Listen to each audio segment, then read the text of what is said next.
Okay, I don't know what I think about that workplace AI note taker. Go figure. Wait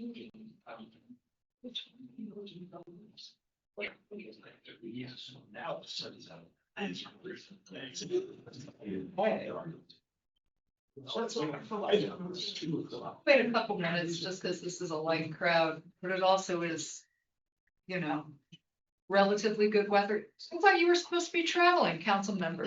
I was last month. I'm back in town. Okay, nice to see you. Good to see you too. All right. Your house last night, see, and it was like half the usual size.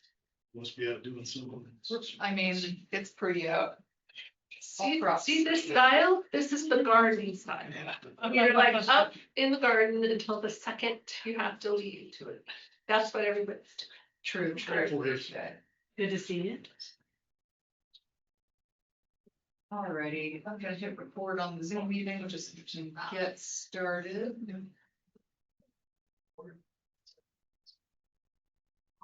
Oh, yes. Sorry, Patrick, I just saw your message. Very reasonable request to be unmuted. So you can try to get that. Okay, the meeting's being recorded, so Give and take. Patrick from the city library, what can you tell us today? I was just going to provide you an update regarding your question about the chat previews, but that doesn't seem super relevant at the moment. So,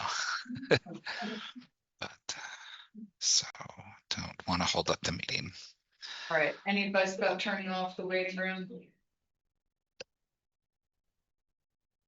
Would you like to? Is that what you mean? Or That'd be great.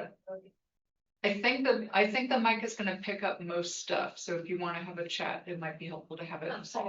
But no, I mean, I don't actually know how sensitive that mic is, so. But still, yeah, distracted either. Patrick, can you hear other conversation in the room? I can, yes. Patrick can hear you. Stop it with the states. It's in the back of the room. Alrighty. It's not Stacy, it's this person. Even worse. Better. Even better, yeah. Alrighty, we're recording this meeting. Welcome folks who are online and a handful of us who are in the room to the April Ballpark Community Council meeting. Other than Detective Swid, who is with us. I think we're gonna have 3 presentations this evening. We're gonna talk about massage parlor regulations. We're gonna talk about access to green space and why that matters. And yes, Rexford has signed online, and so we have a second group at the U that also requested to join us this month to talk about what are the barriers to us getting these street trees in our neighborhood, because we know we have empty places where trees could be, but they're not. And we really appreciate when the Department of Planning reaches out to us and asks about these issues, because oftentimes when the U Planning Department pays attention to us, those things seem to eventually happen. I'm looking at you, Alessandro, virtually speaking. So his students' projects led to the creation of the small area plan, and that's pretty important.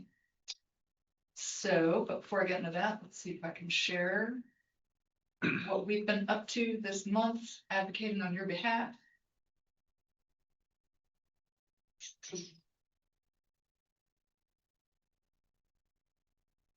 Okay, what have we been up to?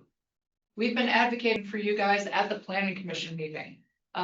Folks on the Ballpark Community Council, but also the Ballpark Action Team, and then a few residents showed up to our March 11th Planning Commission meeting to talk about Ballpark Next. A rezone is being requested and is going to City Council.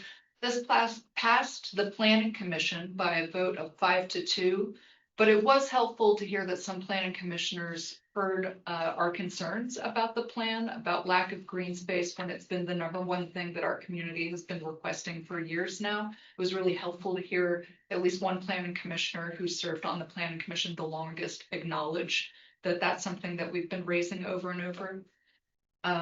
We've also been showing up to advocate on behalf of the fleet block and engage about that open space. We're happy to see that green space is something that the 3-acre open space that will be part of the fleet block is going to try to prioritize. Definitely keep engaging on this one. It's definitely still in the formative stage. But you know, and for a reminder for people, I think most of the people who've signed on to this meeting or here knows the fleet block is the currently completely vacant block that's between 800 South and 900 South, 300 West and 400 West. But that is rapidly changing.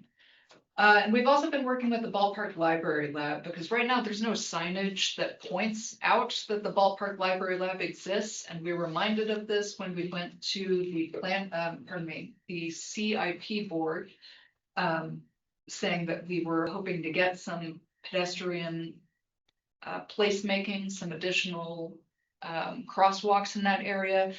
Most of the folks on the CIP board had not heard of the Ballpark Library Lab, so it's always good to educate people about the fact that it exists. Because we had to wait on our Love Your Block grant due to the above ground sewer that has occupied the neighborhood for the past 6 months, we turned that money into some signage that's going to go in at these placeholder yellow pinpoint places.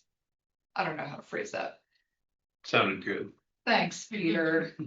Anyway, that's all that we've been. No, Jeff, you've attended some city meetings on our behalf as well.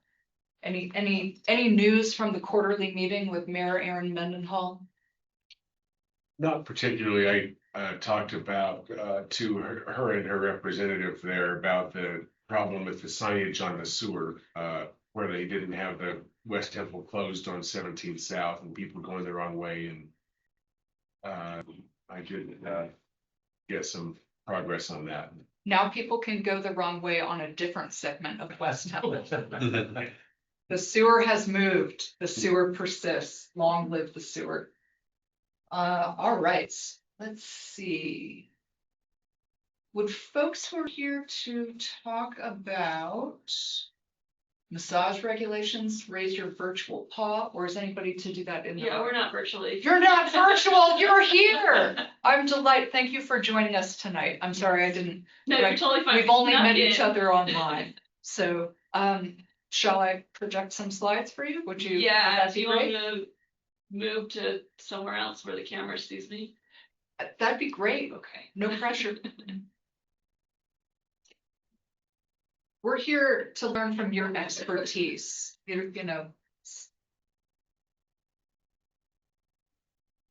Cool. Some of you may have seen me roughly, I don't know, just under a year ago when the bill passed and everybody was very excited and there were a lot of great questions and a lot of theoretical answers. We're still excited.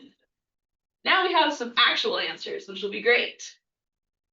Hold on, let me have the rainbow ball of death. Give me a second. Why don't you introduce yourself and give a brief summary of like this bill? Do you want a chair? Or Okay, thank you.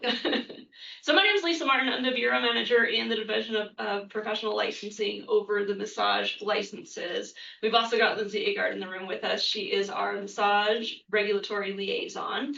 The bill that passed in the last legislative session created a mandate for massage establishments to register with DOPL. Up until this point, the individual massage therapists have been required to apply with us, but not the establishments and the places where the businesses where massages take place. As everybody knows, there are a lot of illicit massage businesses around, and this bill was in an effort to address those and address how those are often also connected with trafficking. Here we go. got it. Thank you. Very similar presentation is now available on our website for anybody to go take a look at. Our target audience for this is usually the owners, but anybody, of course, can go look at it.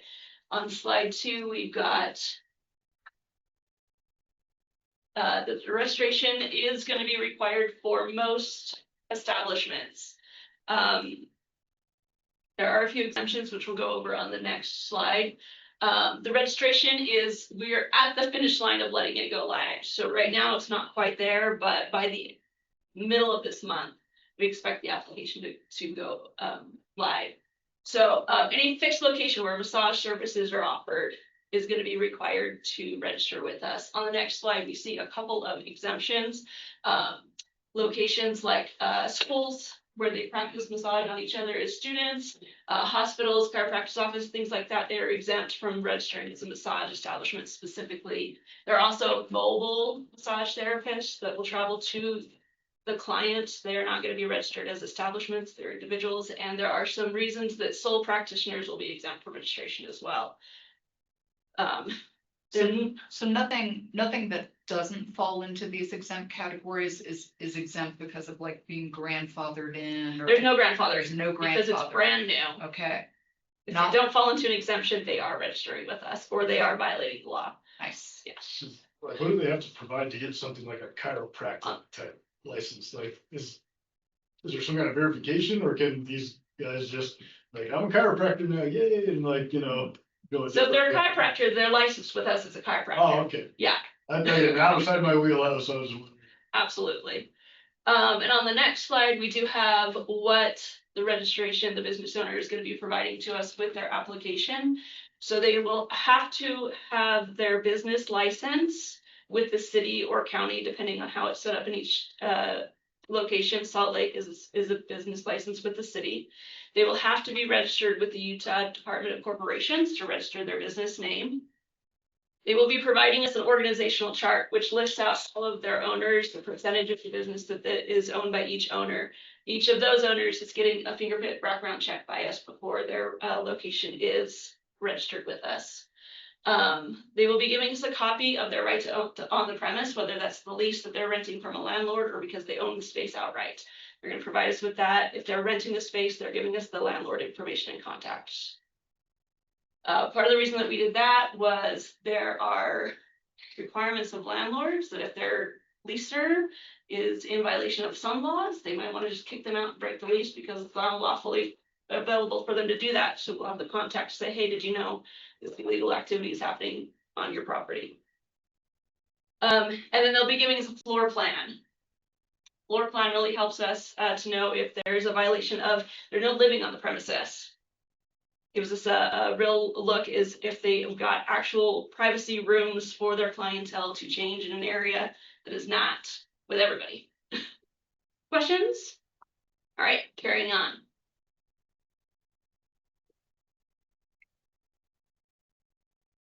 Like I sort of touched on, they need to show us that they got a private space for changing and disrobing before their massage services are provided.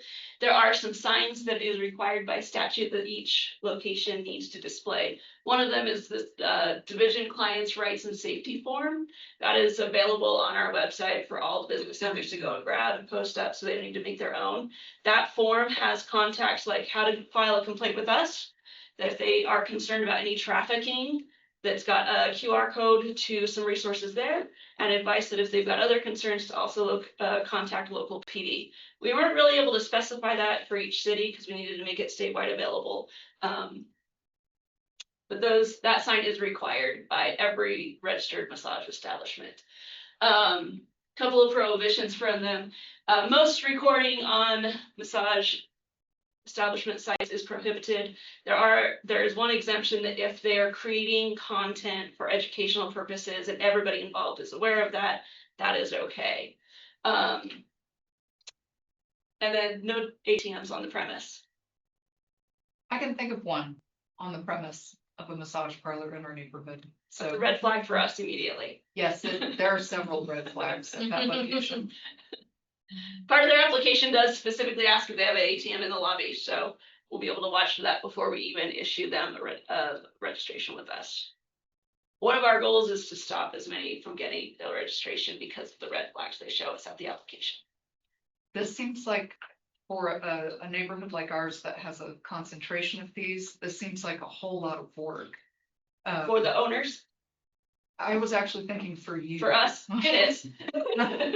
We made a lot of work for the owners, which causes a lot of work for us, which causes the people we don't want to not want to do all the work. So like when they put in the app saying, you know, do you have an ATM at that, is then like a site visit conducted or? Yes. We'll go see what else we don't like. No, no. Here's some more required signage. They have to display the registration that they get from us. They have to display each license for each licensed individual. So everyone will automatically think of the licensed massage therapist. There are also massage assistants in training, and massage apprentices. Those are 4 different types of individual licenses. Anybody that works at the establishment that provides massage services, they need to be displaying that license. That client rights and safety form that we talked about, which is available on our website. And then if they do have any of those trainee license levels, the apprentice, assistant, or assistant training, they need to disclose that some services may be provided by those levels of license holders. Cool. When you guys give a individual license, is that also a fingerprint type It is. background like the owners? Yes. I have a question. So if does massage have to be the majority of their business? What do you have, like, if you have an acupuncturist who may also do massages, do they still fall into these regulations? That's not as yes or no as it could be, because there are some exemptions. So an acupuncturist specifically, they would also need to be licensed as massage therapists, so they would need to register. Chiropractor has an exemption if they offer massages, that they do not need to be a licensed massage therapist, so they would not be required to register as a massage establishment. Yeah, Staff to do site visits and verify. we do have a an investigation team. And we've been working with them about how to make this flow and work. We want more, but we're gonna have to see how much of their time is needed as we open this up. I am concerned about it, but we do have a lot of investigators that we can shift where their workload is right now while we work on getting more funding. Yes. I'm thinking of a couple of estheticians that practice and they have and they're licensed as esties, but nothing else. But they do have that little back room where they do maybe something else, where they do massage, where they do. Stop laughing, Detective Sweat. This is brand new information, right? Oh, yeah. I'm thinking very specifically about going in for a pedicure and being offered an eyebrow wax kind of thing. Nail salons, esties, things like that. Happens to you all the time, I know. Yeah, like pedicures are regular. Your eyebrows are on point. So that weird overlap, because it happens a lot. It does happen, and we get those complaints of concern about if this individual licenses this, can't offer this service.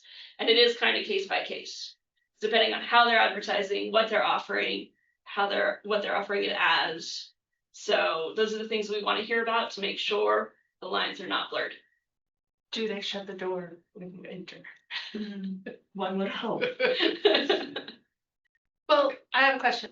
So for the SD, often when they go from like a pedicure to an eye or, eyebrow, they will leave the door open Yeah. to the room, It right? depends on the service. Well, so this is what I'm wondering. As far as the investigation team, how do you guys investigate things like this that are, happening during business hours? Yeah. So most of our investigators are broken up by profession. So we've got 3 that are very specifically on the cosmetology end. We've got 4 that work with a few other professions, but also massage. What we envision in these sorts of cases is sending one of our massage investigators, one of our cosmetology investigators together to see what's happening on both sides of the fence. Interesting. Thanks. Okay. I don't remember what's on my next slide. Let's look. This is our public facing lookup system. Anybody can go at any time and look up any licensed profession or professional. So you just go to our website, click on look up a license, it'll bring you to this screen. You'll enter a name. It could be, if you go to this, select this one, containing, because they don't always register the same exact way they put the line. And then you can filter down and select massage. There's a drop down that'll also allow you to do establishment versus person. That's not built quite yet. If you go look today, you'll find 0 registered massage establishments. If you go look at the end of the month, that will change. So if you ever have a question, if you see one that you're a little concerned about, go ahead and look it up. If you see that they are open and you can't find them on our website, shoot us an email. We have a plan for that. Our next slide is our plan for that. Exciting. She did it. So here on a homepage, you can select file a complaint. You just enter in information such as what the place is called, what the address is, and say, I looked them up, they're offering massage services and I don't see them as registered.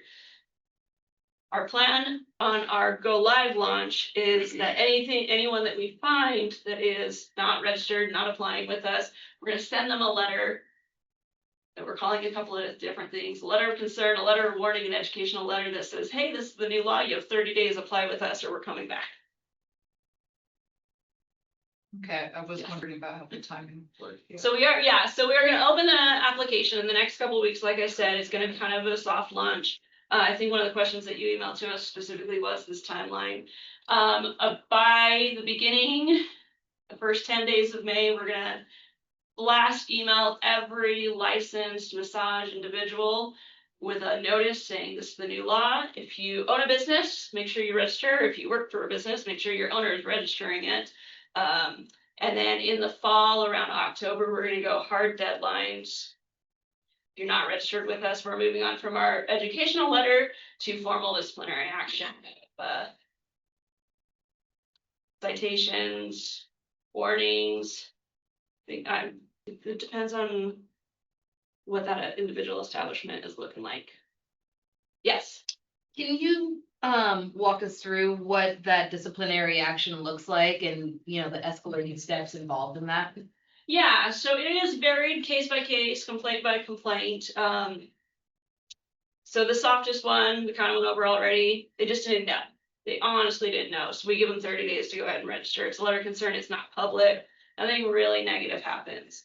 They ignore that. We have the option to issue them a citation, which is just a financial input for violating the law. If they continue to ignore us, or if we're seeing that they just don't care about that money, we can do. How much is a citation? There's a range. Mm-hmm. So in our Practice Act rule, we have a whole table. So we go to Joe Schmo's massage for an inspection, and they've got 15 violations. Their inspection is going to be much heftier than one that is everything looks great. They just forgot to register with us. So it's a little discretionary, a little based off of what it's seen, what is found. But thousands. I think the higher it is, the likelier. Yeah, they kind of questioned me when I was putting dollars in amounts, and I was at one.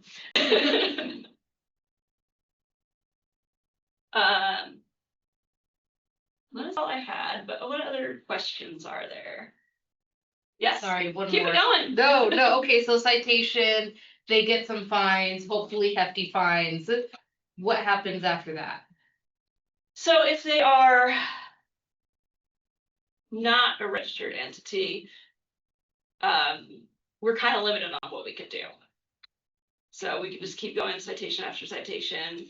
We can connect with local PD and let them know that, you know, there's a violation of the law going on, see if they want to go check it out or not. If it's a registered location that's just violating all the requirements, then we can, we've got some more tools to work with where we can suspend, revoke, surrender based off of what it is that's going on in each facility. Okay, I was wondering is like, so for some of these guys, they're organized, what they do, and just ignore all of that. And like say we don't have a criminal charge on it yet. What is the teeth of the state?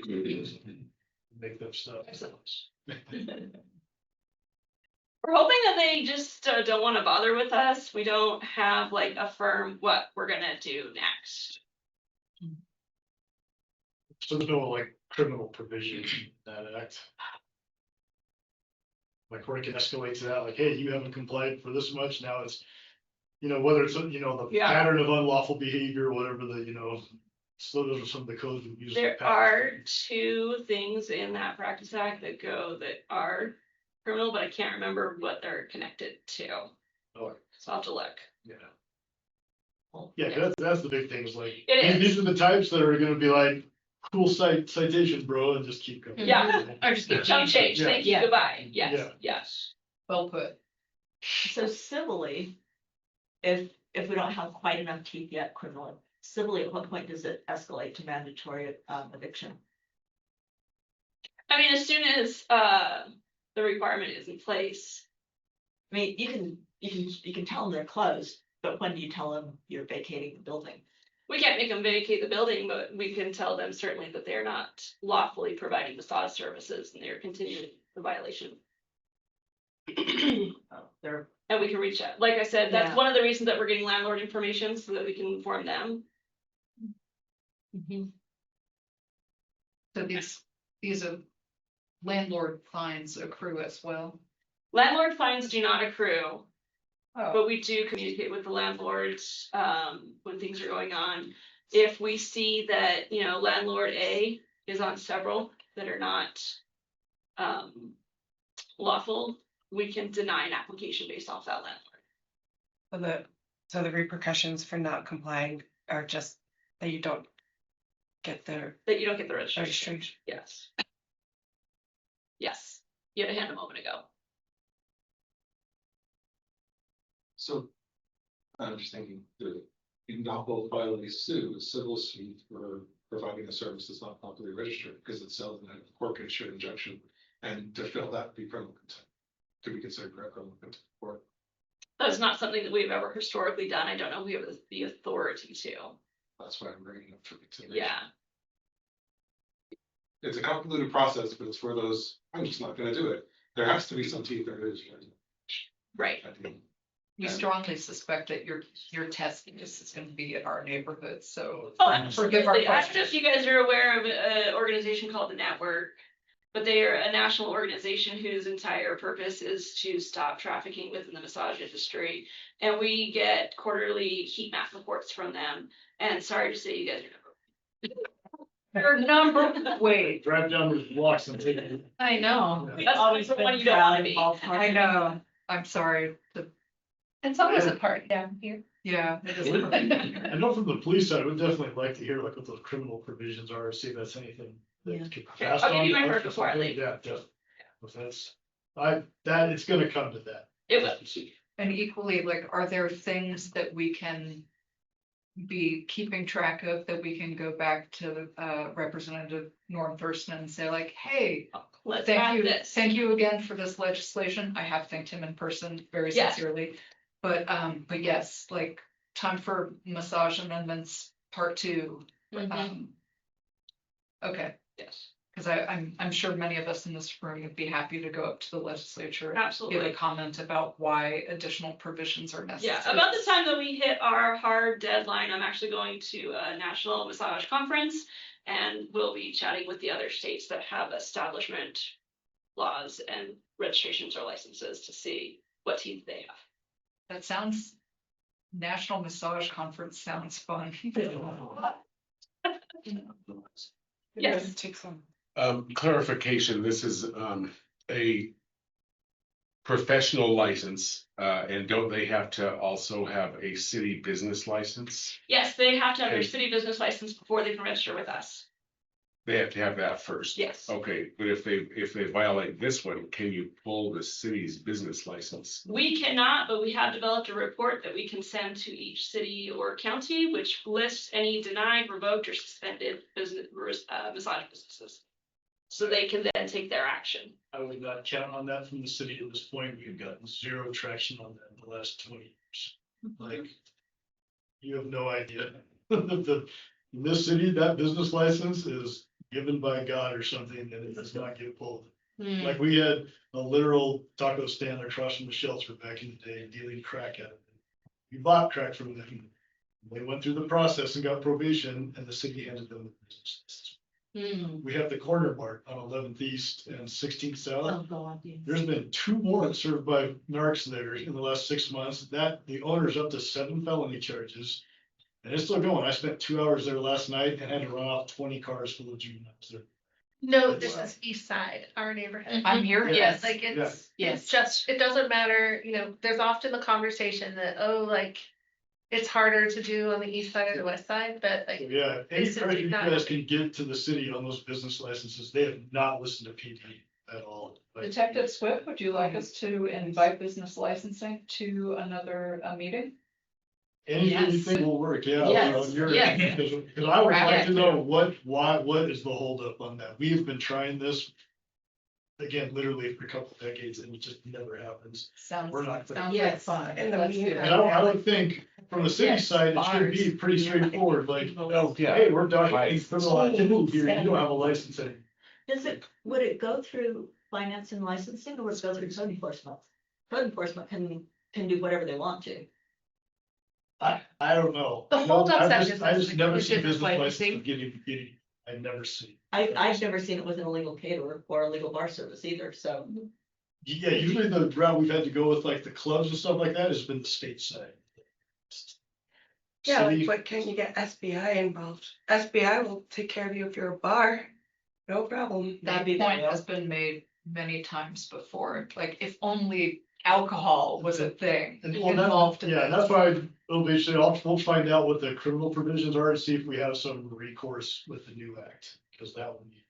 So we need something, because these people are good, they're gonna be. Feels We've like that's had the business TPD. licensing Yeah. speak at our meeting, but that was maybe 3 years ago at this point, and we did feel pretty. Like many things, it was sort of like, oh, that's the health department, so it'd be nice if there's a consensus that like, now we're talking about a business license. Let's have that conversation. Yes. Can I ask a question? Yes, please. So can you, SBI, I mean, a lot of people know what SBI is, but can you tell people real quick? what- It's just State Bureau of Investigation. Great. I didn't. So, Oh, sorry. it's yeah, just- I just wanted to clarify for the meeting. So, So like, highway patrol, like, basically they're a state police agency, it's their investigators. Yeah. Literally State Bureau of Investigation, that's all like, they think of them as a bunch of detective units, but they're state and not city cops. It's like FBI, but for states. Yeah, pretty much. It's just troopers.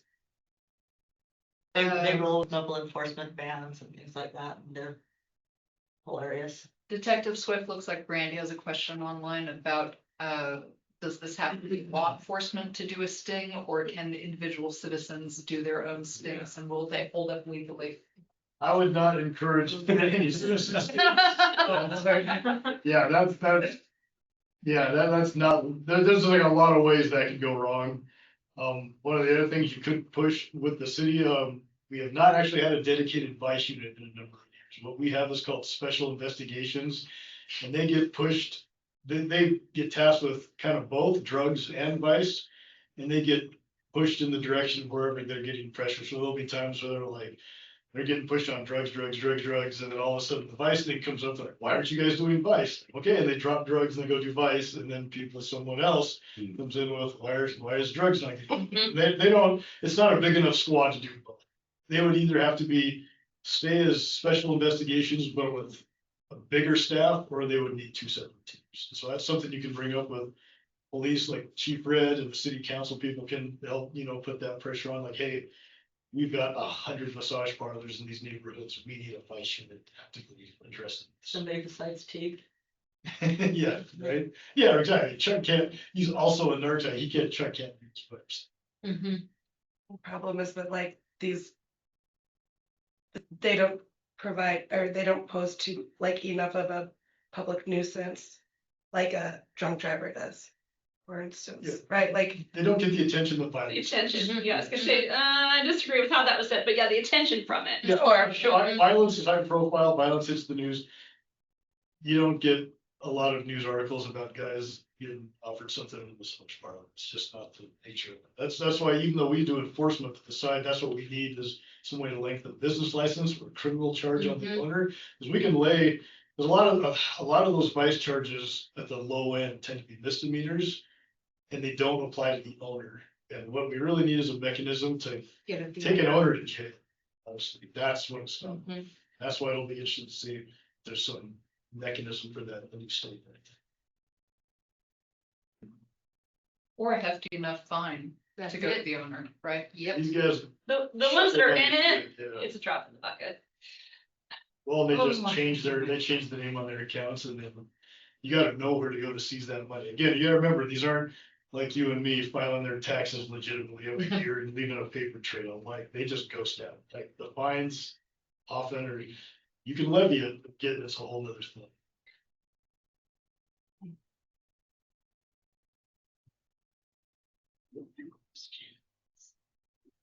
So we're hearing some good news and some, Got potential, I was, It has got a lot of potential. It's definitely more than it was. yeah. Where we can go is a great next step. I don't know if they'll attend, but we are planning on hosting a city business licensing training or support about how to strengthen your applications for business licenses, or if your city or county has a massage specific business license, how to make that application a little more robust, because they don't want to do the work to get in for their business license to start off with. I can't remember where up north, before we went and chatted with them 2 years ago, they had a 1-page application, and now it's about 14 pages. And a lot of the illicit massage businesses went to the city next door. Mhm. So. Sorry, something. Yeah. they're actually doing they have a regulation about massage businesses. I talked to Sherry Wood, the mayor. Oh, really? They've largely been able to keep them out because they require them to be part of a spa, a larger spa. Okay, so, and I've heard, we also have the new nuisance code. That Yes. Maybe, I'm not super familiar with the details on that yet, that might be an avenue as well.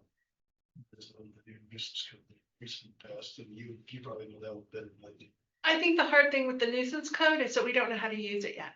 Like I mean, they spoke about it a lot at the work sessions and things like this, and it's predominantly, again, coming up in our neighborhood related to college parties and houses and things like that. So just from what we understand is we don't really know how to utilize it as a tool. As I understand, the nuisance code that was recently passed does give a little bit more teeth towards targeting both residential and commercial entities that have had repeated complaints over a period of time regarding activities on the premises, and it gives more teeth to going after the owners of those places. So the example that was used in how this ordinance might be applied was a problematic convenience store like City Corner. Yeah. Right. And- But it was just passed 2 weeks ago. Yeah. Well, and a lot of you been able to remember the old Colonial Main Street Hotel. Yeah. Right, places like Very that. well. Or Wayne Fine, Corner. Yes, Yeah, or Wayne exactly. Corner, yes. Erica, quick question on that. Again, trying to figure out how to collect the necessary data or information required to start creating a case. Mhm. Do you have any information for us on that at this point, or who should we ask for? On the City Corner? Well, no, just on like the process of utilizing the ordinance. For example, there's a lot of ordinances on the book Mhm. that, city council or community councils or Mhm. individuals have to really create the case. They have to Mhm. get the images, they have to make reports. Do you have any information on I how? can follow up to with do- how to do that. Yeah. Cause it is one of those things that sometimes it's dangerous for constituents to try and create cases in these situations, Yeah, but yet we can't do much without yes. the case. I will say PD is typically when it's a nuisance, and if I find out that it's a nuisance, when I contact PD, they're already like, we're on it, we're working it, we're executing warrants on the property, we're doing all of these things. But the business licensing piece, I think, is a good one to follow up on too. Yeah, way to physically close that place down. Yes. I know, so you're talking about the city ordinance. Yes. On The new nuisance. one. What about the state level? What about what passed in this most recent legislative session on nuisance? Was there a specific nuisance one at the state? I know Yeah, it was that's why I'm gonna get her info. We'll find out what's in the criminal side of this one. I wasn't sure if there was a state level nuisance ordinance this time. Yeah, Tyler Clancy passed it with Brady Bramer. But anyway, we can. Yeah, we can look into that. I don't. it'd be helpful to, I know I talked to them about including a stipulation about sex trafficking in there, but I can't remember. I don't know all the time if there's, you know, a city ordinance passes on nuisance modification and a state level one. I don't know who we talked to about how to make that, Work together. yeah, or understand how they work together. I'm sure some folks at the city do in terms of the people who designed the most recent ordinance Mhm. language. Yes, because they have to make sure it complies with whatever state law is. Right. But yeah, but that just, if it just passed this session, some of that stuff is put into, I know the sergeant over at SIU, he might have some input on that. I can chat to you guys later, but Okay. see if they've gotten briefed on them. all right, sounds like we've got some people to follow up with about Yep. this. Yeah. I looked. I understand that it hasn't all rolled out yet, but I did Yes. look at the, you know, how to file a complaint section. The website that is currently displayed. And I noticed, you know, that you have to have a name to do that, like not currently like an individual's name, not like a business name. It or can be a business address. name, because we do also register like constructive businesses, and you can find them. Okay, So if you go to the slide above, if you do the second option where the name contains versus the specific name. So here where it begins with the name versus it contains this portion of a name, okay, you might end up with a longer list because a lot of massage establishments have the word massage in their name, but. okay. All right, well, you're probably gonna start getting stuff from us to try to. at Oh, least we get the ball anticipate a rolling. lot. Yeah. But we would love to keep working with you on how to like make this really work and how to protect people and, that's the Kelly Lake. I'm surprised you didn't bring this up because I kept thinking, I'm gonna let Kelly Lake bring this up. What am I missing? Sorry. Oh. You know, I'm sure this has been something that you've paid attention to already, that it'll come up at your massage conference, but organizations to help people get out. Mm. You know, the people The who are, victims. yeah, the people who are being victimized. Yeah, the support groups for, and that's super concerning because a lot of the people that are being trafficked, men and women and babies, are not here legally. Of And course. you don't want them just deported back to home base where they're gonna be sold again. Yeah. So that's gonna be a little bit of a, So the required clients' rights and safeties has a link to a human trafficking support network. It is required to be at the entrance of every location as well as in the restroom of every massage establishment. So we've got the website listed in a QR code that'll take them there, which is not 100% a solve. We had to take a little bit of a back step on that avenue. Some of us in the office wanted to go a little bit harder, but it was really stepping over the line of our administrative authority versus the criminal authority. Did you have a hand? It's just. I'm not sure what your link goes to, so it's probably a broad kind of national thing. There are a lot of local resources that might be necessary to put there. Because who knows how to deal with that, right? And so they always, well, there are a lot of, I'll give you 5. There are a lot of agencies and organizations that help people immediately, like right after they're pulled out of the massage parlor. Yeah. Here locally, there are also long-term treatment, et cetera. But putting these like local resources. Yeah, that'd be great. I'm gonna give you my card as well, and you can send me what you got. hey, Amy, HB 355. Thanks. Well, we appreciate everyone's attention to this. Everybody in this room, everybody that is paying attention knows that it is an issue. It's been a long road from when the bill passed to, I'm saying in 2 weeks when we actually get this launched, and a longer road when it has actually launched. But I'll leave a stack of my cards if you guys have questions. I can't remember where to go on the website to look up an establishment or file a complaint. Throw your email in the chat as well. We really appreciate, I know this is a big lift. So we really appreciate your work on this. It could make a big difference to just quality of life in our neighborhood and, you know, Oh, we've got a question. Yeah, Sharon said just knowing a place, is enough to know a complaint. I'd say as we're launching it, I'm sure we'll see a bunch of those.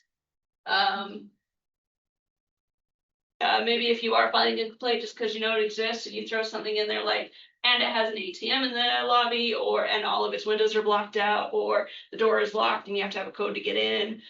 Some of these things that we know are just, huh? 24 hours. Yeah, so I can go in at 3 a.m, things like that, they'll help. If we get, 100 complaints and we get a little more nuggets on some of them, they end up higher on that list. We throw another one in there that is b9@utah.gov. B is in Bravo, the number 9.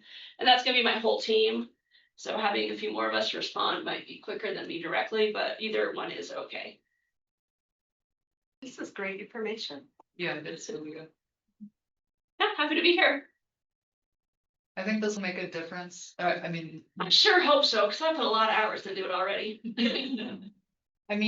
one of the things that we've noticed is, our neighborhood, the character is changing. We're getting nicer small businesses. We're getting blocks that instead of just having, completely unoccupied block, some folks are moving in or they're changing over.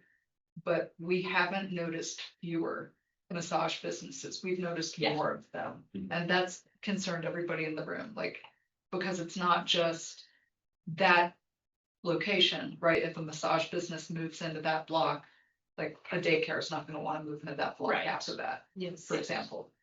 Yeah. So the link that you put on that took to the news article, yes, which had our 495 known illicit massage businesses, I'm hoping that in a year we knock that down. Right. That's in Salt Lake or in the state of Utah? In the state of Utah. We're getting that here in the. It feels like it. 94. Okay, thank you, everyone. Thank you so much. And yeah, we want to help make this work as much as possible.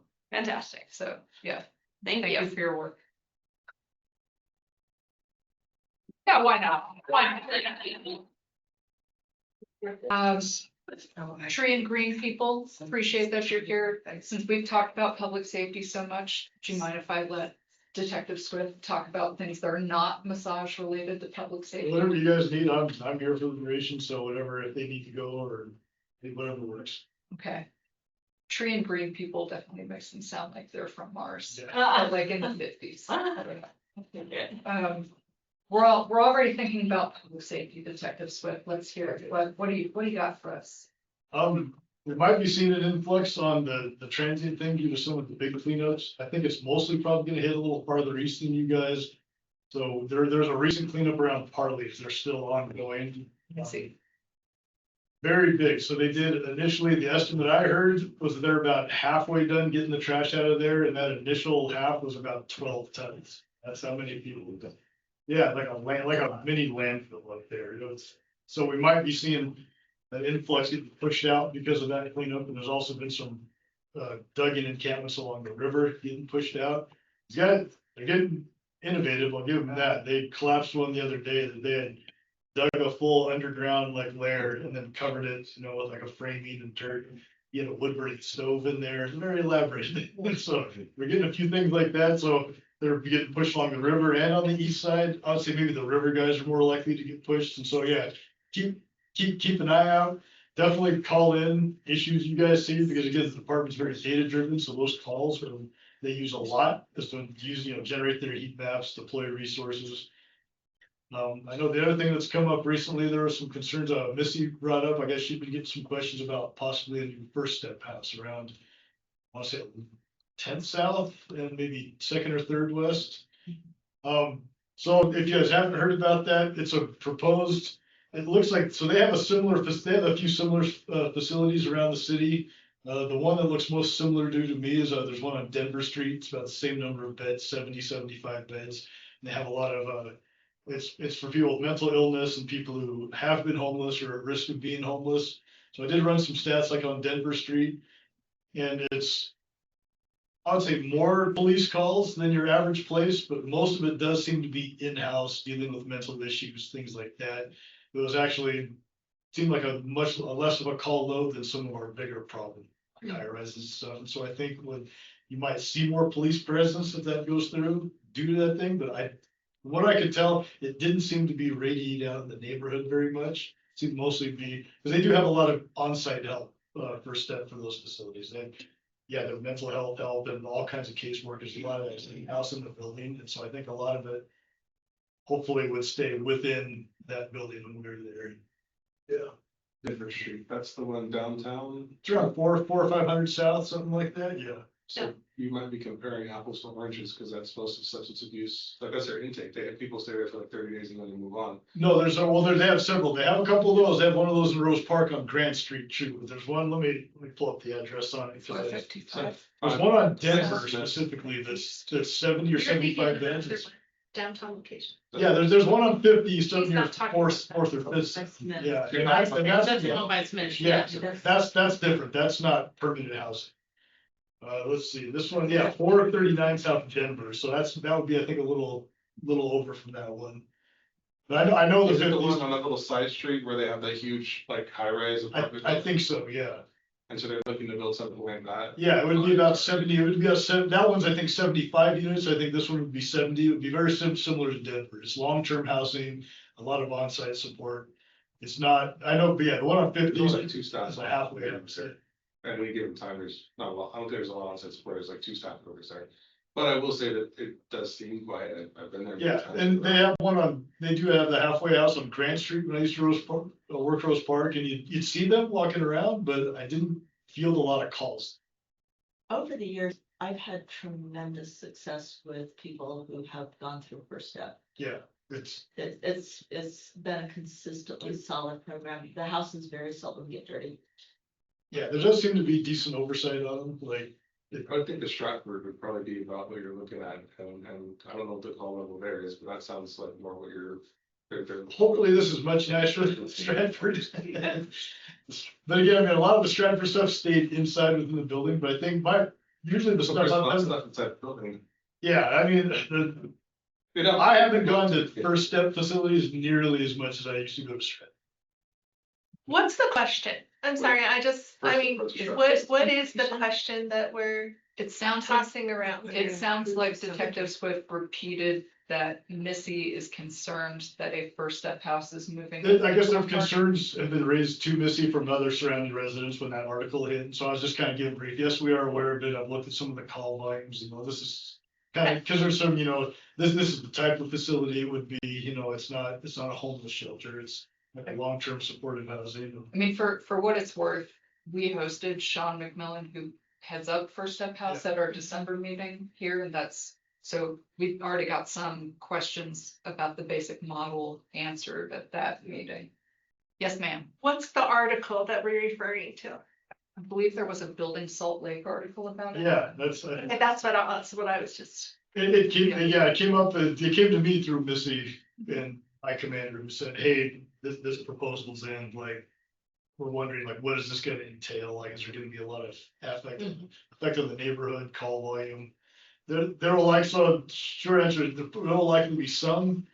My experience with First Step is kind of consistent with hers. It will mostly be kind of contained to the building mostly.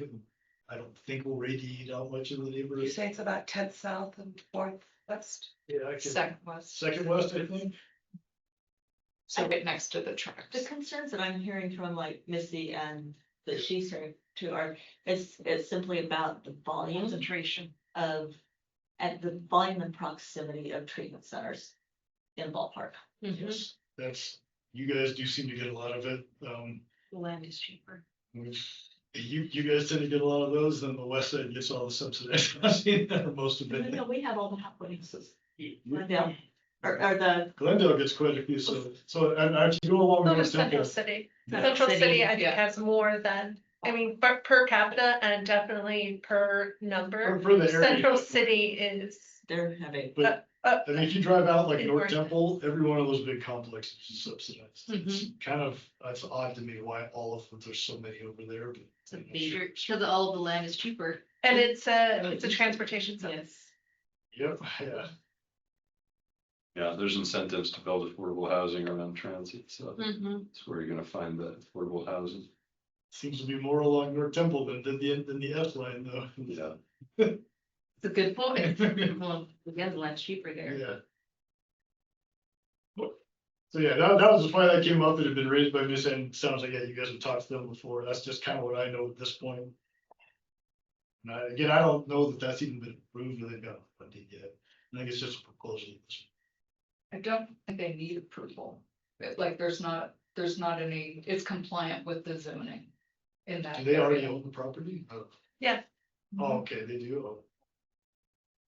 They have full, I mean, I don't even think that one is gonna go before, because it's completely permittable. Right. In the area, so it's not even going to be a land use question, if I remember the right one. Just to be clear, there's another First Step house that is on 8 South and 3rd East, and we had this exact same conversation last night at the Central City Community or Central City Neighborhood Council. Same concerns, but the same issues apply. That they're with the new form-based way that we look at zoning now, there's really no community input needed. Also, yeah, I mean, we'll deal with it as it comes then, you know, if that's the case. We'll figure it out. Yeah, that's the only kind of new stuff that's come up recently, unless there's something you guys have been seeing that's popped up out of the ordinary. I will say Jefferson Park has been looking a bit better lately. So there's challenges. It's- Nice, Kevin. No, right, like definitely compared to a year or two back, yeah, like when I go past there. Weather's warming up, so we'll try and keep on it, and like I've mentioned in other meetings, you guys have one of the most proactive bike squads I've ever seen in Christensen, like they're on it. Hopefully they can maintain that momentum. Christensen has been head of the bike squad for what, 5 or more years, as long as I, Well, they've been moved around and then they're back more in an area, like they're more dedicated to Liberty. For a while, they were like centrally kind of sent around and so you primarily will see him around. want to keep him. Yeah. But not at the detriment to his career, because he is good. All right, well, if nobody else has any questions or public safety concerns? Anybody? Nope. Let's talk about trees and green space.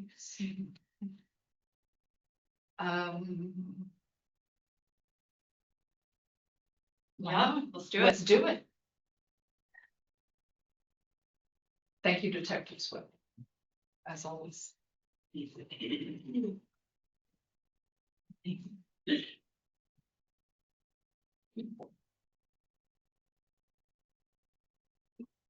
Hi, everyone. Thanks for having us. We are delighted to have you. And thank you for reaching out and asking to be included in our meeting. Like, that was a happy coincidence. My name's Myra Gertz, and I'm Owen Watt. yeah, and we work for Nature and Human Health Utah. So we are a small research practice collaborative based out of the University of Utah. We are housed in the College of Health's Department of Parks, Recreation, and Tourism. And we've been around for probably going on 5 or 6 years now. And a huge part, do you have slides? I'm trying to pull them up. Okay. I'm I don't wanna finding- get I too found far. the email that here are my slides. I'm like, where are they? What's going on? Well, I can just speak and then you can see it on the screen here in a minute, but, a huge part of our mission is to better understand and communicate the health benefits of spending time outside. So, as Amy said, it seems like this is very relevant to the conversations that are going on in the Ballpark community. And so I'm excited to be here.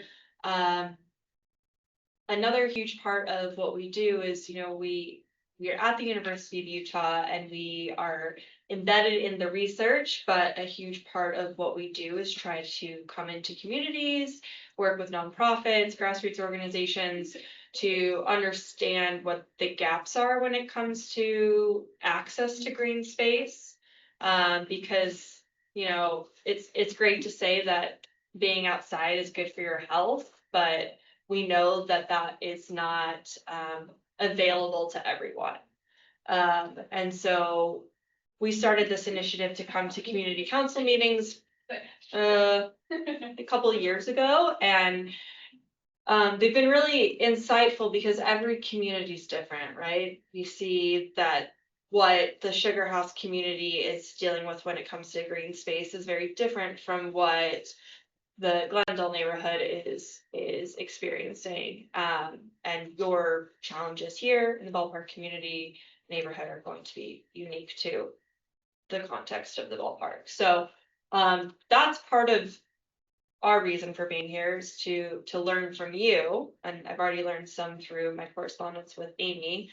But it would be wrong of me to come here and not share a little bit about the research. So we're gonna share a little bit about that, and the relevance specifically that I know here in the Ballpark community, and then just brainstorm ways that potentially we can work together moving forward to help build your case for more green space here in the Ballpark. I don't mean to waste your time. I cannot find the attachment on that email. Owen, would you like to talk a bit while Myra resets that attachment? Sure.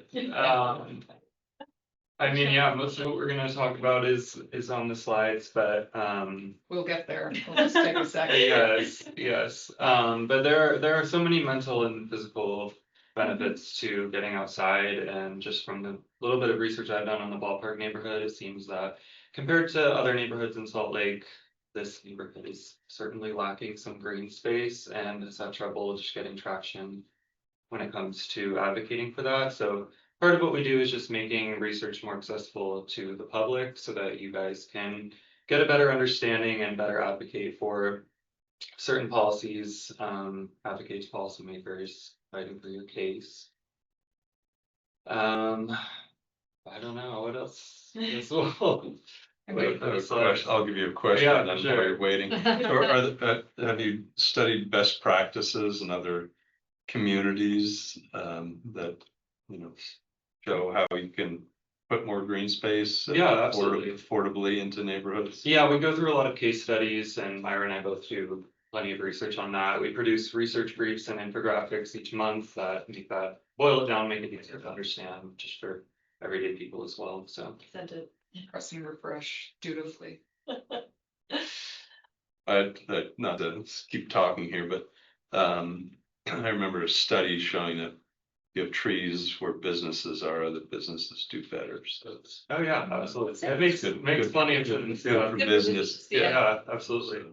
Yeah, tree canopy cover is a big part of the research we do. There's lots of benefits, I mean, other than just shade and preventing heat retention, but just for mental health as well. I'll have a question, because Appreciate it. Yeah, absolutely. so we all love our Bradford pears so Oh, my very much. It's fine. I haven't blown through an inhaler in the last few. As you kind of help guide policy, are we looking at better decision making with the type of tree canopy we are bringing in? Just like you mean the types of trees that we're planting? Things that make sense, that are more drought tolerant. Yeah, for sure. A mix of the melon trees, so we don't just have pollinators kill us. The policy brief I did this month was actually on the importance of biodiversity and planting native plants, and studies actually show that having more biodiversity and planting those drought tolerant native plants have more health benefits than if you were to just, you know, grow whatever trees you're feeling like. Yeah, for sure. So just a variety in, you know, the types of plants, types of green space makes a huge difference. It's not just about having a patch of grass here and there, you know, it's about what you're actually planting. I mean, getting people outside is great, but not when you have to chomp on the air before you. Yeah, exactly. Yeah, it's about the quality and the type of green space that we're trying to create. Are you specifically looking at urban areas, or are you looking at transporting people in urban areas up to? We like to focus on urban areas. The big thing we talk about is having green space within a 10-minute walk. of your residents and how important that is and the benefits that that provides. So we do a lot of work. We mostly focus on Salt Lake, but I mean, other areas in Utah as well. Does everyone here live within a 10-minute walk to a park? How big of a So, park? yeah. A park that you enjoy going to, put it that way. Well, so looking at the law enforcement side of things, so one of the issues is small parks can Yeah. be magnets for crime Right. and, dog. Yeah, when we and all went to that the Central City Community Council meeting, that was a huge part of the conversation was Toffler Park and okay, yeah, we have this park, but no one's going there because it's not safe. So safety is a huge part. So that's something that we talk a lot about when we're comparing like Salt Lake City to West Valley, because West Valley City has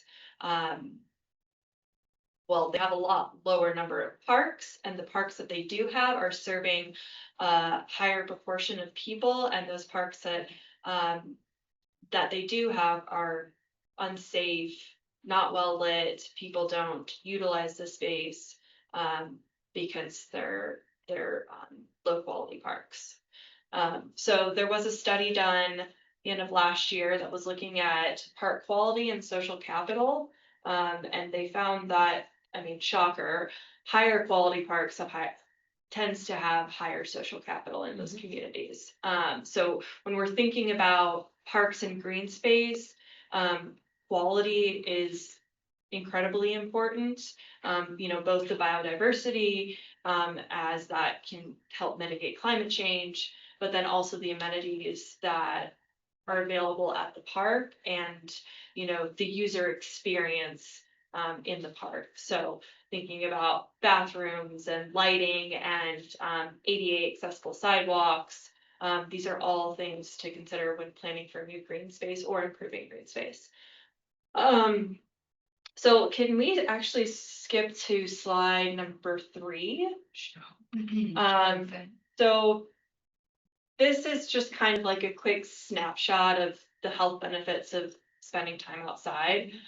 This is from article in 2017 that was looking at pretty much all the nature and health research. So nature and health is a very interdisciplinary field, meaning that we're pulling things from public health and psychology and urban planning and sustainability to see, what are the health benefits.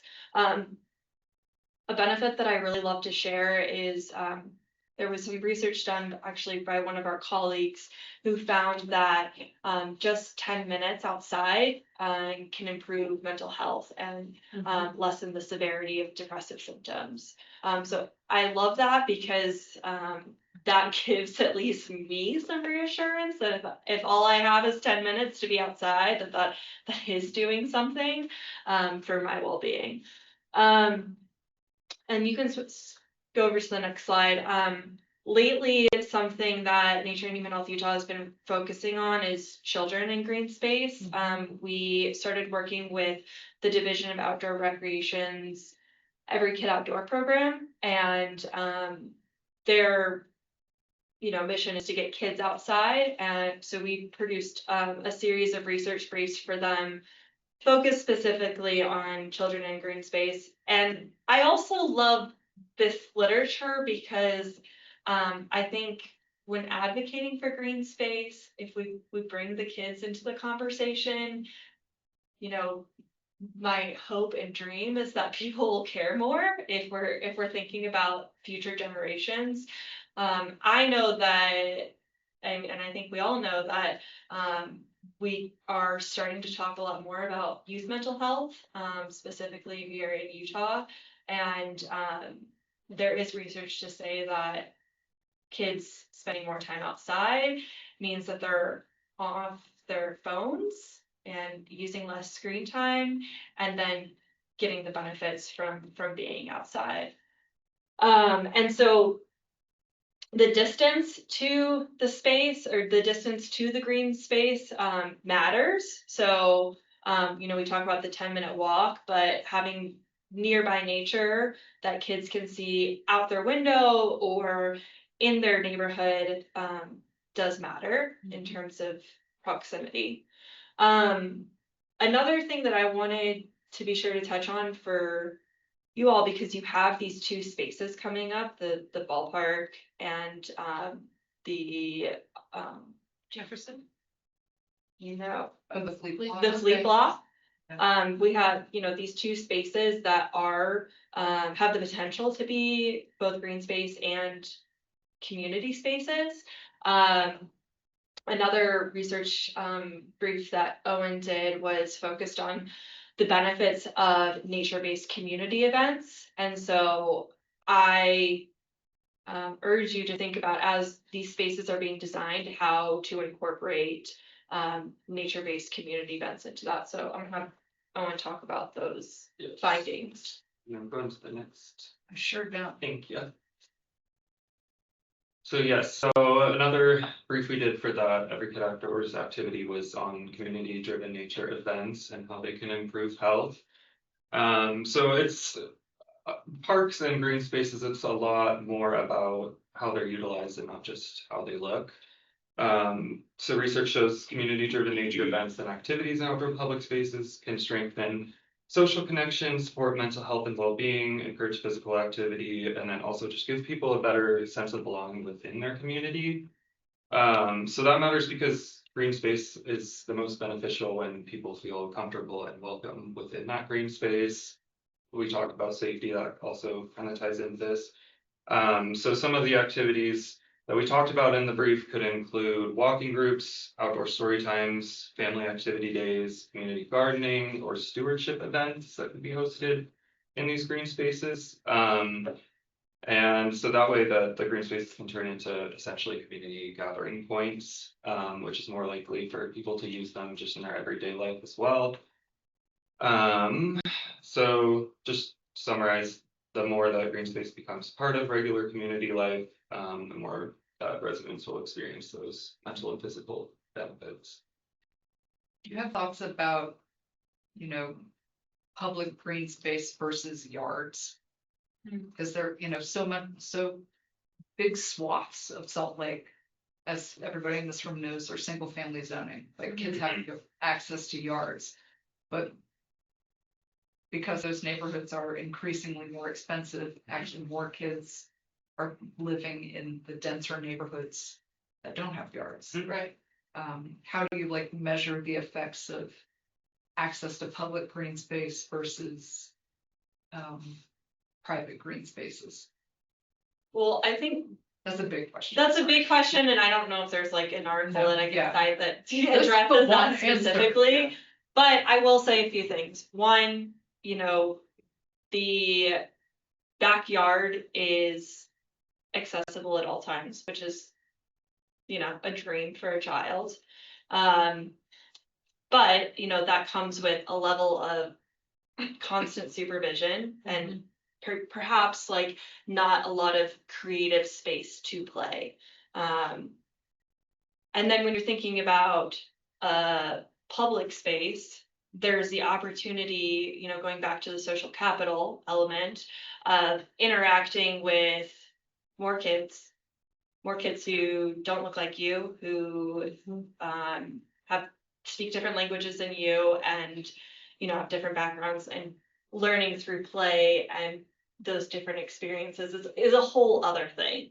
Now, the logistics of going to a park versus going to your backyard means that you're probably not going to the park as much. So, it's a cost benefit analysis of, yeah. To Amy's point, we have been conversing a lot with our CRA community rest at the city, and we have been told as community councils that a lot of the bigger developments and density will come with green space built into the projects.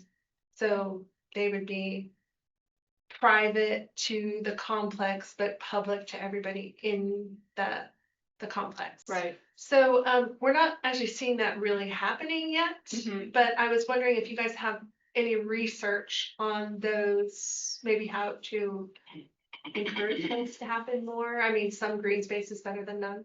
You mean encourage those private spaces to be public?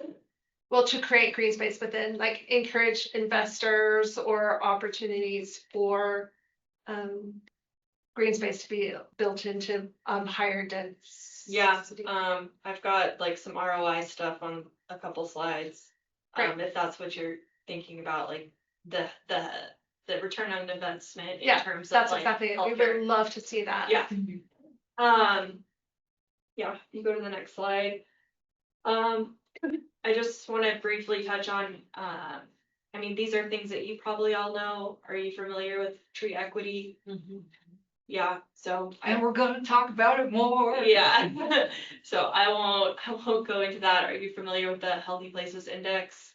Actually, I'm not familiar with the Healthy Places Index. So the Healthy Places Index is a tool on the Division of Health and Human Services. And it's basically like a tool you can put in a zip code and it will show you where that zip code lands in relation to other zip codes in the state. So for the Ballpark neighborhood, it's in the 5.4 percentile in healthy places. So the average county for Salt Lake County is 23.1, meaning that the Ballpark is 5.4% healthier than the rest of the state. And then it lays out, it breaks it down into categories, and the highest priority areas are transportation, clean environment, and housing, which I'm sure is not a shock to anyone here who's engaged in the community. So I mean, all of this to say is that your zip code is the biggest predictor of your health, and you know, green space and the environment and all these things play a factor into that. And I thought when I was preparing for this presentation, I was looking at Ballpark Next and the Legacy Fund, and from Larry H. Miller and social determinants of health is an aspect of that. And you know, I think green space is a huge argument for improving social determinants of health. We haven't heard a lot about the Ballpark Next Legacy Fund in a while. Okay. Yeah, Does that not exist anymore, or? it's unclear. Okay. When it was announced, it was $100 million investment into the Yeah. Ballpark neighborhood. Over the years, its number has continually gone down and the focus of that fund has shifted. So Okay. it's Well, highly unclear where You know, the impact fund is now. if that, another group to think about working with is the Sorensen Impact Center, because they do a lot of impact investing. So, yeah, we can communicate because we have some contacts there if that's of interest. Okay, you can go to the next slide. It would be very nice to get clarity and get that fund back on track. So. Well, here I am to remind you. So yeah, this is what I was talking about, and I'm, all shy now because Dr. Rigwan is on this call and I'm citing him. Nice. But an article that he did with some colleagues in the field back in 2021 identified that people of lower social economic status reap higher benefits when it comes to green space. Another thing that I heard earlier about just like planting trees and green cover, they found in this article that public green space is more impactful than green cover itself, like just planting the trees. And that is specifically as it relates to health and physical health. But then talking about return on investment, as you asked earlier, this is from the Trust for Public Lands. The Trust for Public Lands has a lot of really great stuff. They have great maps when it comes to looking at access to green space. But they estimate that every dollar spent on parks and green space has a return of investment between $4 and $11. So, I mean, thinking about it's funny because I don't know if anyone saw the report that came out on Monday from Wallet Hub deeming Salt Lake City as the 4th healthiest city in the nation. And one of the factors of that was green space, and Salt Lake City was ranked second for green space access, which is wonderful. But we know that that is not distributed equally here in the city. I mean, when you look at the tree equity map, and you see like as the further west you get, and comparing that to the East Bench and the east side of Salt Lake City, it's pretty stark how the difference in as it, you know, when it comes to trees and high quality parks as well. So the last thing we want to talk about is Owen does a lot of our policy briefs, and he's going to talk about quickly the research policy to practice pipeline. Yeah, so I mean, all of this is, great to talk about, but obviously a lot of this is only going to be implemented through policy change. So policy advocacy can help communities set clearer goals. So just creating, I mean, the more specific targets that you can have, the more likely that policymakers are going to listen to the community. Prioritizing the highest need areas. So I mean, kind of like Myra said with the tree canopy scores, it's very unequal in Salt Lake City, and when you compare that with the heat index, those neighborhoods are also significantly hotter, which causes a lot more health issues. I think last year, at least for children, heat exhaustion was one of the number one causes of death in the US. So that's something that obviously we want to improve on, turning plans into action. So funding standards and accountability make green space change happen, protecting long-term community benefit. Policy can support green space maintenance, access, and stability over time, which is super important because it's one thing to make the green spaces, but it's another to actually maintain them and improve upon them and listen to the community and implement the changes that the community is asking for. There is supposedly a Salt Lake City heat action plan. Heat that- equity plan. I think it's a heat action plan that's coming online Okay. later. I've seen the date move later, but I think it's supposed to come online later this year. But I think that speaks to exactly what you're talking about. I don't know if they're collecting any more public input for it. I haven't heard about it for a while, but in response to like that study from 2023, Yeah. where that big citizen science partnership where they collected heat data throughout the city. I think it's partly in response and coordinating with that, but I think a lot of us in this room are going to care about that. Yeah. Sure. I mean, there's, neighborhood by neighborhood, to 5-degree differences, and I think on Up to the 15. yeah, the east versus the west side, it was Yeah. 11. Has it been much? It's been, yeah. Yeah, so we've been working on this a lot with the CRA, and we were just looking at the Ballpark Next plan, and we've been able to whittle it down finally after multiple months of trying to get this information as to where the Ballpark Next plan got its climate data related to heat. Okay. And we did lots of research, and it basically goes to national information that isn't regularly updated. Now, keep in mind that these are not our own employees doing Right. this research. We're hiring out to professionals. Right. And basically, once we've paid $1 million, we kind of expect that information is going to be up to date. So what is your, and I'm being kind of snotty about this because it's been a terse conversation, but my question is like, what is your policy looking at towards, again, getting local public scientific data included in local planning and zoning choices? Have you guys analyzed that or looked at best practices for any of that? Yeah, well, I mean, in all of my briefs, they're Utah specific, and I use sources that are using Utah specific data.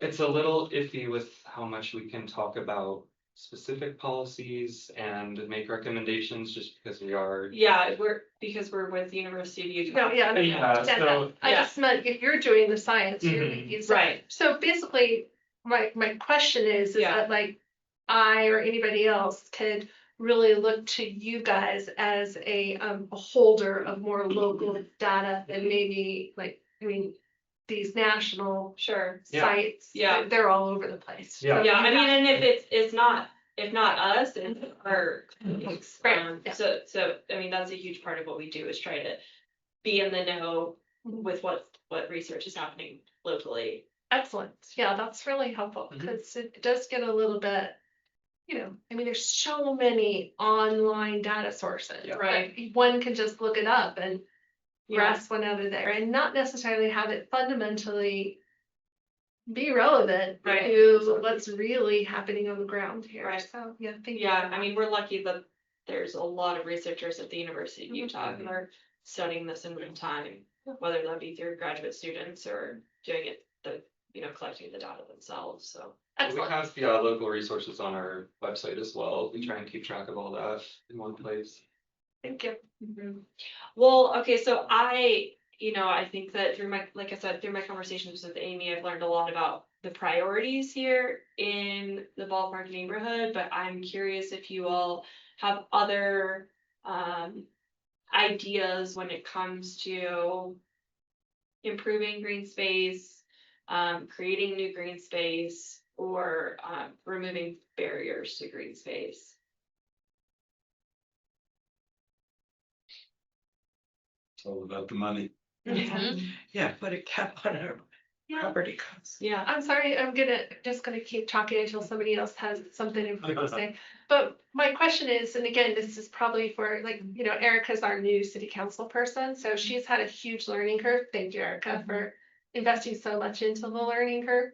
The question I have is, how do we get our local politicians, and again, brand new person, but I'm talking more about the people who have been around for a while, that aren't as genuinely listening to us as Erica is.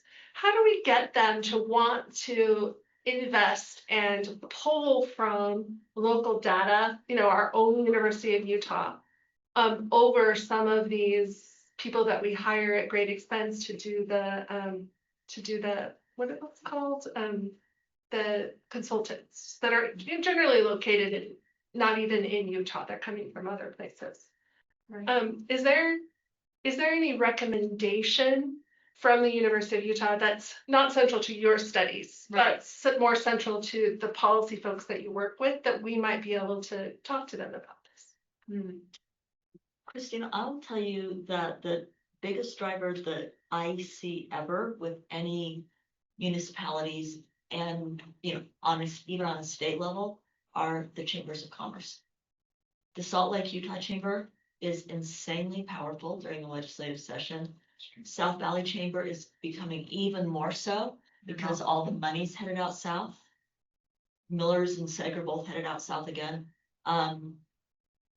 Encouraging local independent business to interact and to communicate concerns. The lobbyists that the chambers use are amazing. We were constantly with Jason Perry with the Hinckley Institute during the session, and they listen to the business community. So Kelly, that's a great point. So then I'm gonna have a follow-up question.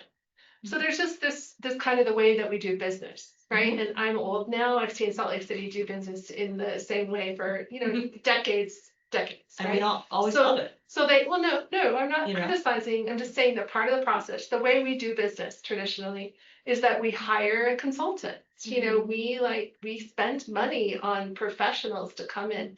I mean, we worked with incredible consultants for like just the nature plan, and we've done it for Ballpark Next. It's just what we do, right, Peter? Yes. So like, my question is why do we keep doing that and spending all that money when it's right here in our own community? And I know that I don't know who to ask that question, so I'm tossing it out to the crowd.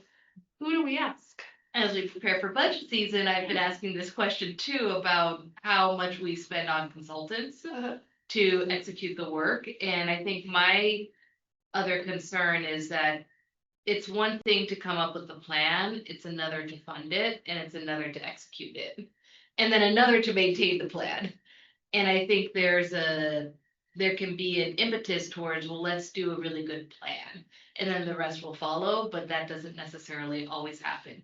We have beautiful plans done by consultants, very expensive, but not the full scope of what the project really requires. I'm just saying that in my first couple of months. I don't know, Peter, I'm sure you probably have I seen a version agree. of that.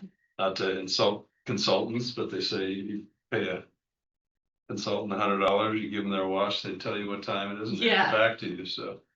Oftentimes they tell you what you already know. so. Yes.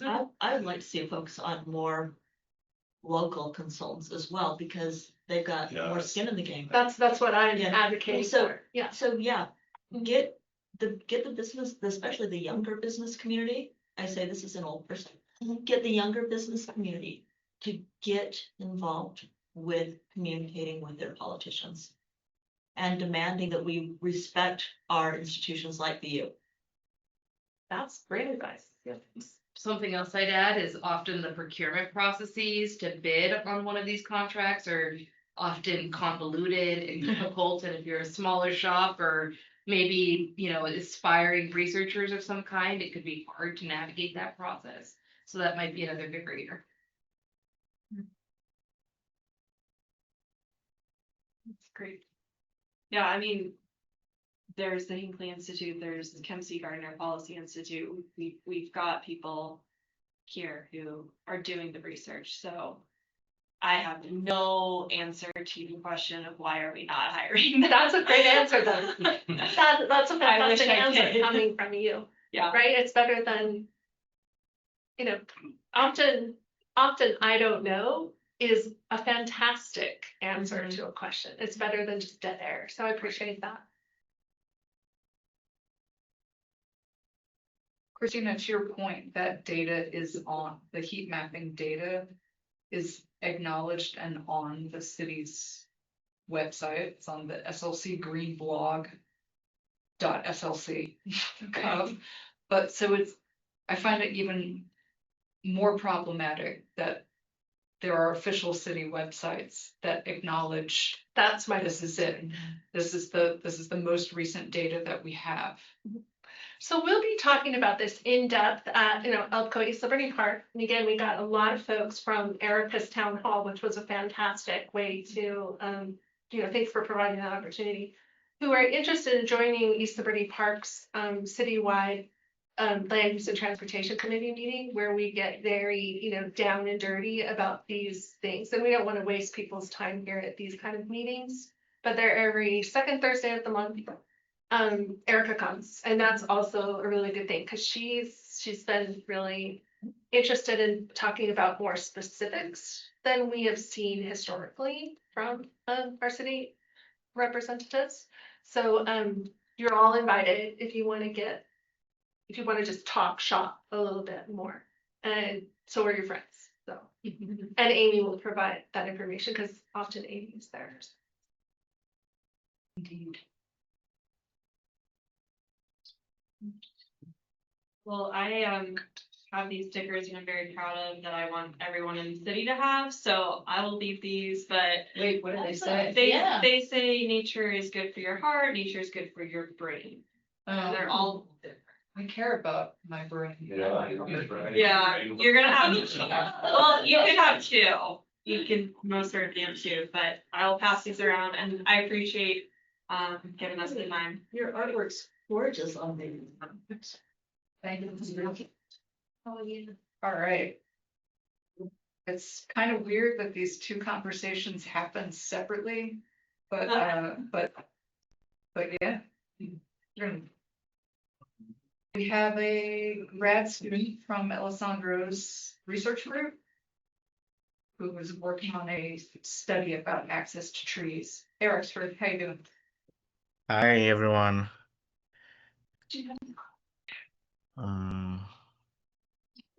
You can give us a pitch and then we'll send out the link to our 600 person email list.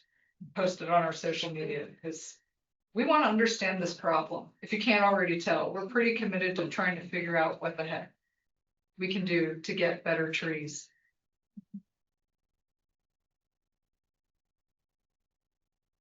That is a green slide.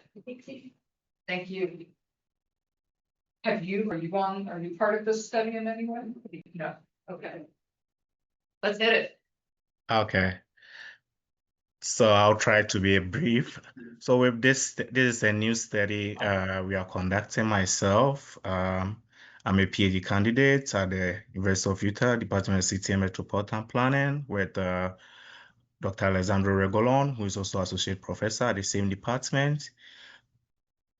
We are trying to develop like actionable knowledge into various economic or logistical barriers in participating in tree planting program in Salt Lake City. We are trying to see whether various economic barriers like the cost involved in caring for trees or the time involved, logistical barriers like whether people have the required tools to care for trees, and also the perceived benefits of trees, whether people feel like or think the the benefits of trees outweigh these barriers. So in all, we are trying to look at how all these variables kind of affect people's participation in tree planting program here in Salt Lake City. And with this, we are conducting a survey. We are trying to sample about 300 residents, both on the east side and the west side, with an equal divide, 150 on the east side, 150 on the west side. Rexford, what do we count as?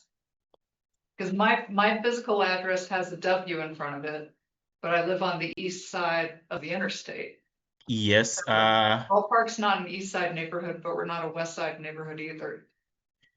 Yeah. So with this, we have decided that any address with the west, the W in front, should be designated as west, and the one with east will designate as east side.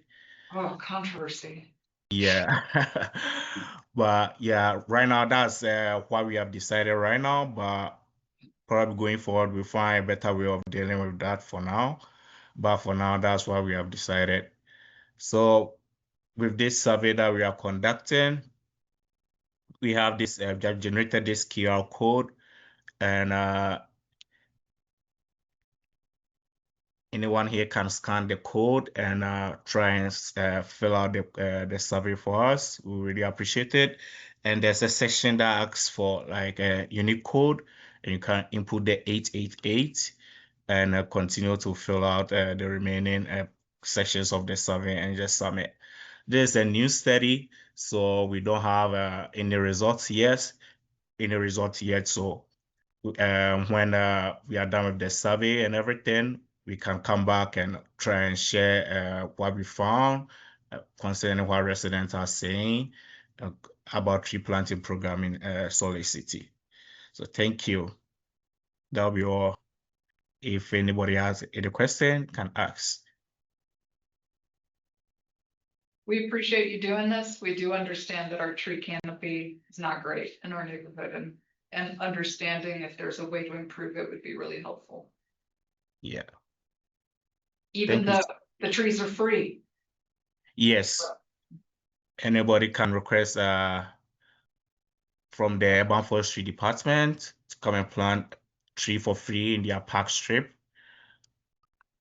And I think the watering will be left to you to water it, but they will just do the planting and you'll have to water.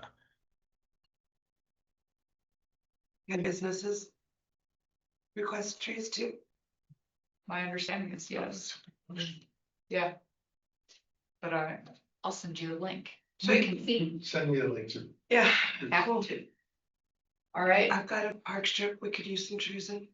The trees that. You sure could. Just next died. Yeah, they all died. Yeah, let's get some trees there. I'd like it. I would too. All right. Just because they didn't put irrigation, it's fine. I had them put a tree in my park strip and it's doing great. Erica has a tree. I have a tree. Jeff has a tree. I could use some trees in my park strip at my house too, but I had them do it maybe 15 years ago. And I didn't know yet. I was responsible for watering. So I have been hesitant to ask for more trees. If it's been 15 years. Well, the tree that was there died, so that they put in. So you might be able to say you understand better now. Yeah. And you're part of a bigger conversation about, yeah. All right, thank you, Rexford. We will. Thank you so spread much for this having survey me. out in the world. Okay, thanks everybody for participating, and let's call it a month. Thank you. Yay, that's great, I'm almost out of bed. I think those trees that died, some of those died because Maxine came and looked at my peace tree because it's kind of like on a decline. And she said that there was, remember there was a The year where it was like 80 degrees and then it And it dropped went to to